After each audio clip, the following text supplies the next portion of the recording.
Baik, bismillahirrahmanirrahim. Assalamualaikum warahmatullahi wabarakatuh. Halo teman-teman semua, apa kabar? Semoga kabarnya sehat-sehat aja ya. Nah, jadi pada kesempatan kali ini kita akan perbaiki lagi uh, RCPI yang udah kita buat. Oke, sini teman-teman copy aja pertemuan kedua yang tadi. Jangan lupa note modulnya dihapus dulu biar nggak berat. Kita copy dulu aja, lalu kita paste lagi di sini. Kita ganti jadi pertemuan 3. Pertemuan 3. Nah, oke.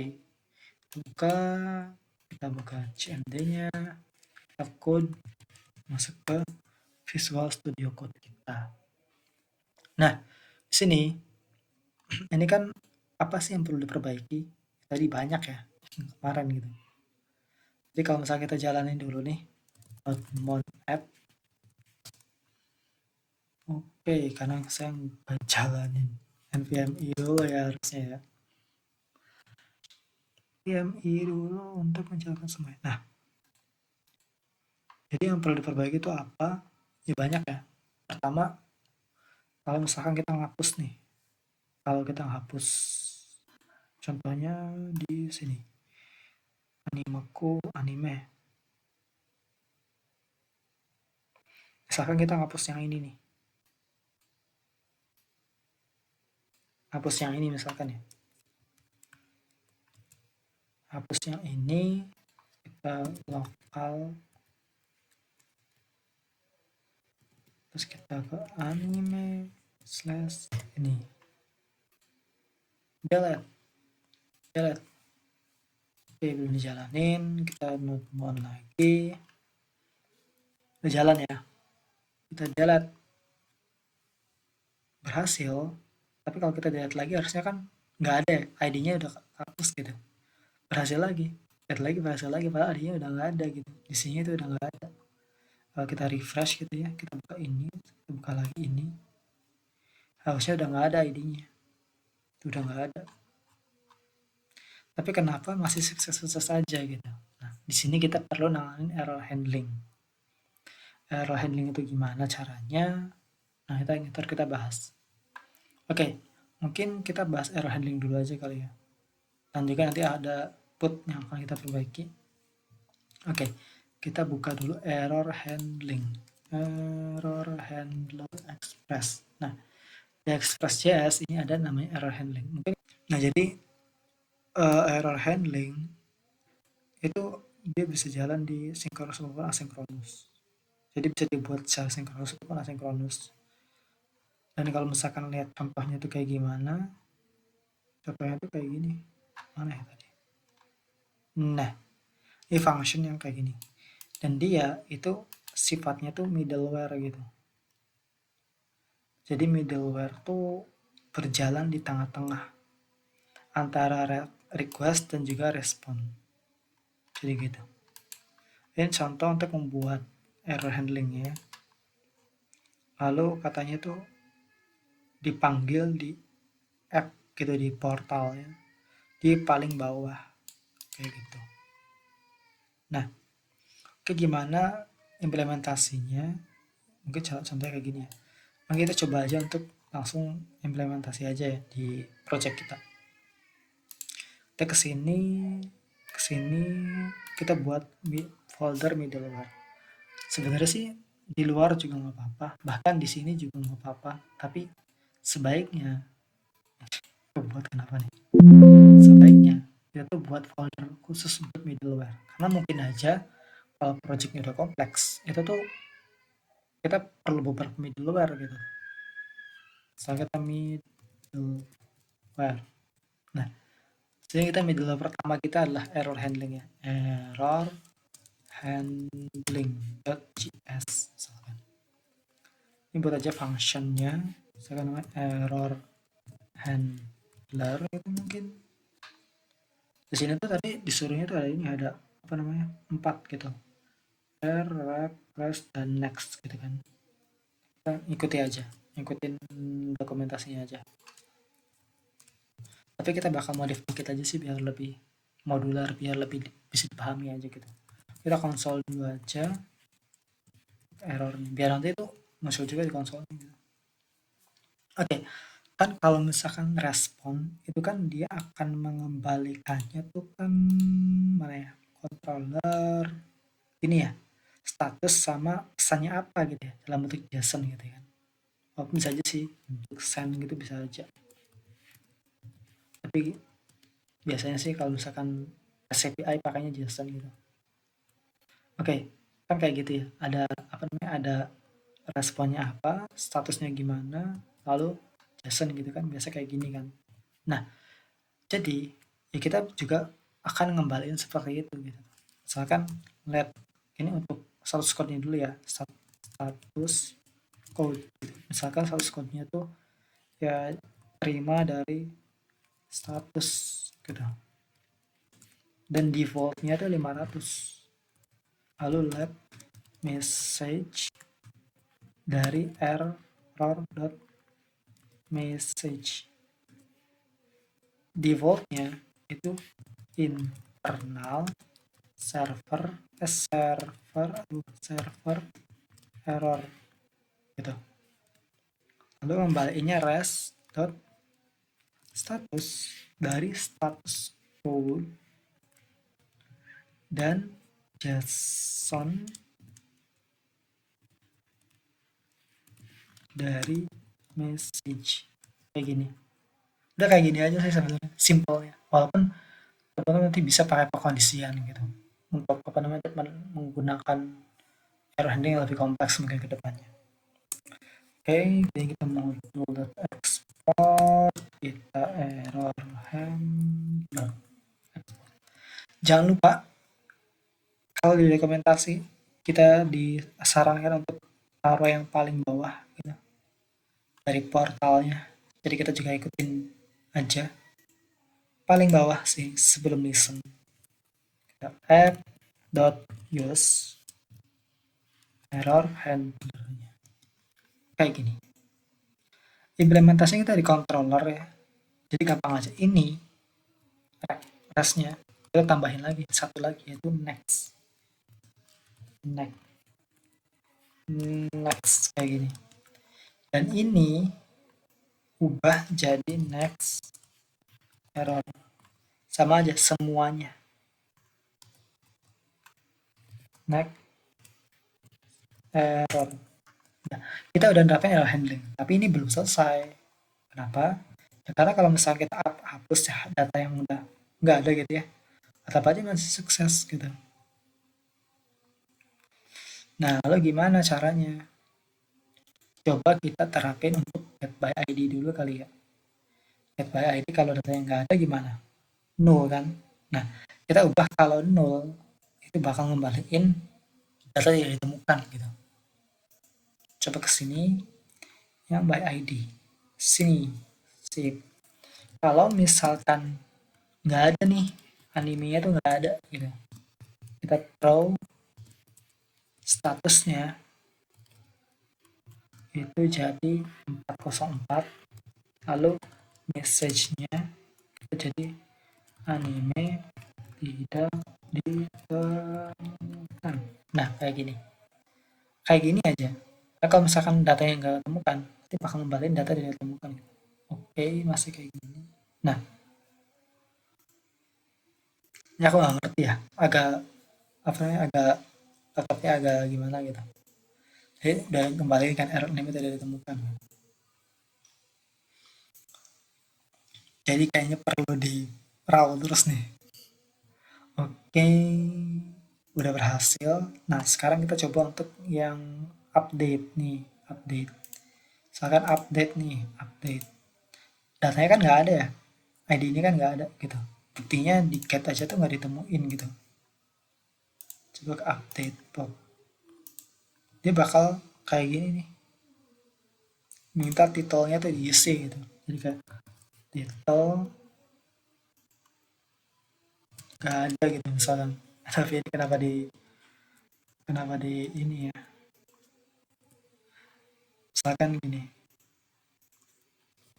title nggak ada gitu ya. Just tetap berhasil gitu, tetap berhasil merubah data. Padahal kan datanya kan nggak ada ya, Ini kalau misalkan kita get data itu nggak ada gitu. Tapi kenapa ketika put tetap kayak gini? Nah, error handlingnya juga perlu diterapin juga di putnya atau di update-nya. Misalkan kita ganti aja, gini aja misalkan namanya itu let anime. If jika animenya itu match count-nya sama dengan 0, maka perlu, ini untuk update ya, statusnya kita ubah jadi 404. Lalu yang selanjutnya apa lagi? Message-nya menjadi anime tidak ditemukan.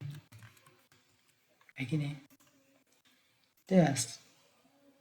Tuh, anime tidak ditemukan. Baru bisa. Nah, lalu untuk delete gimana? Delete kan harusnya ID ini udah nggak ada gitu ya. Tapi ketika di delete berhasil menghapus. Berhasil menghapus saja kan udah nggak ada gitu. Ketika di get kan nggak ada. Tapi kenapa ketika di delete masih ada? Nah, kita juga perlu menerapkan ini di delete juga. Misalkan di sini kita lihat lagi deh, lihat anime gitu misalkan. Ini namanya harusnya sesuai ya. Tapi udahlah, biar gampang.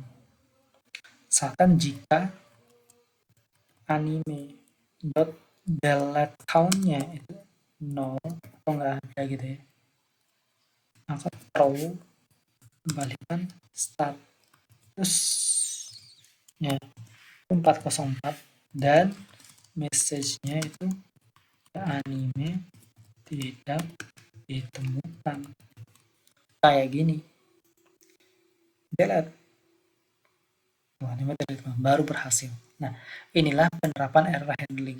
Jadi ketika ID-nya benar-benar nggak ada nih, nah dia bakal nampilin nggak ada gitu, kayak gitu.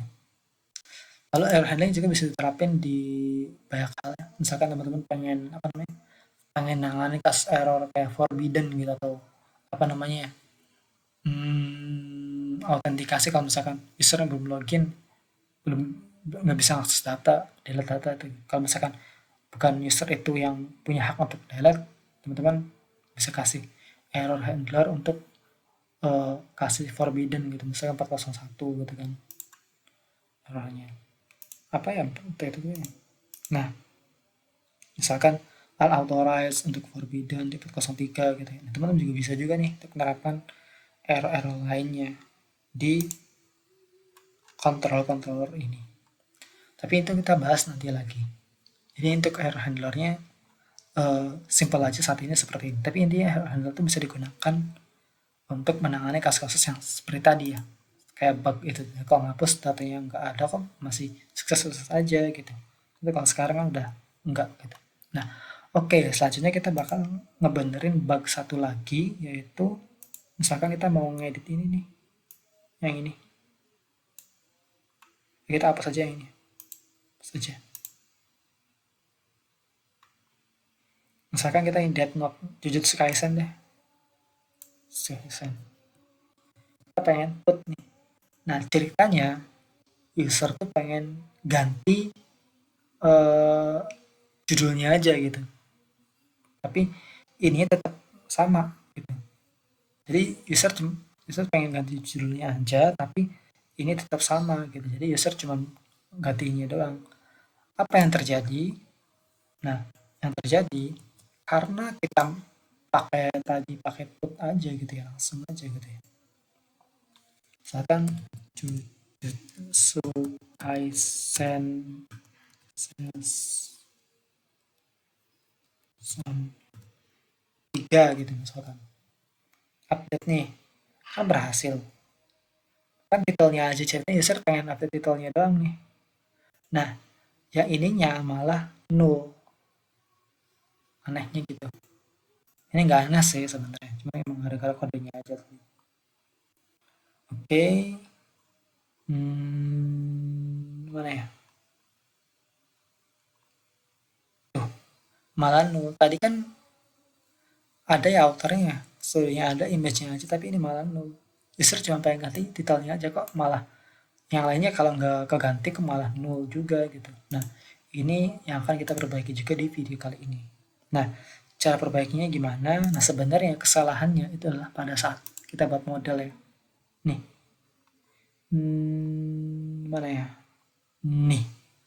Nah, jadi kita langsung ngeset titelnya apa, autornya apa, studionya gimana, image-nya gimana gitu. Harusnya kita tampung dulu nih di variabel gitu.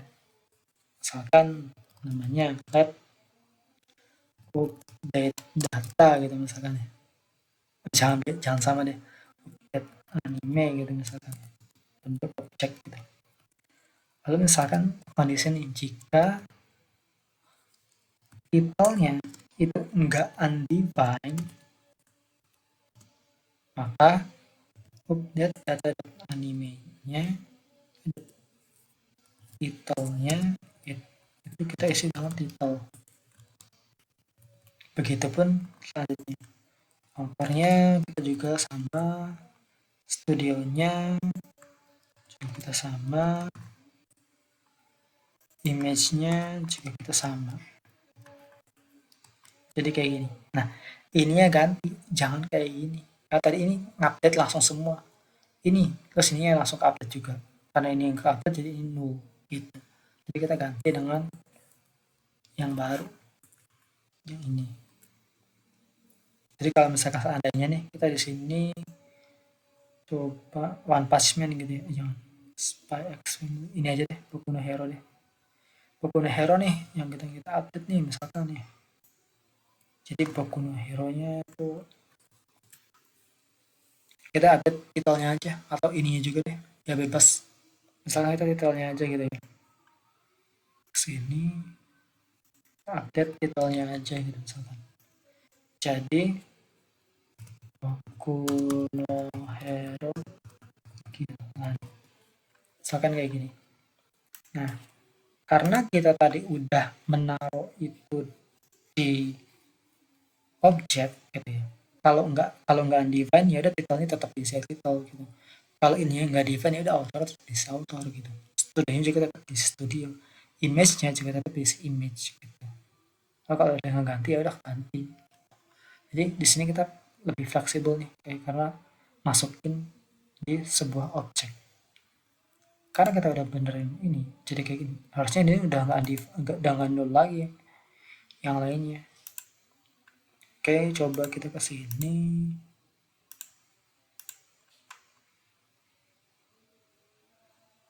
Lihat ke bawah lagi. Tadi kemana ya?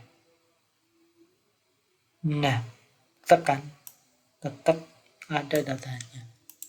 Jadi memang seperti itu ya. Kalau misalkan apa namanya untuk memperbaiki update-nya, output-nya seperti ini.